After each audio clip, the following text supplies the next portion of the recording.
This poem is called A Divine Being. Cannot be coerced into doing anything. They are divinely guided by spirit. Respect the way they navigate through life.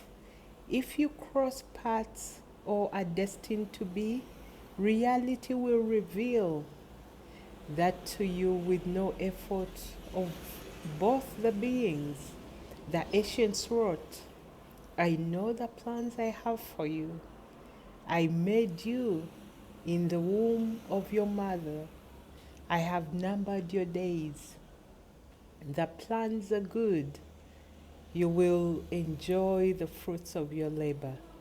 Your hands are blessed. Whatever you do, it shall prosper. You are blessed with a long life. Blessed will be the generations after you. A divine being is an evolving marvel of creation. So don't mess with them. This is Keroy King.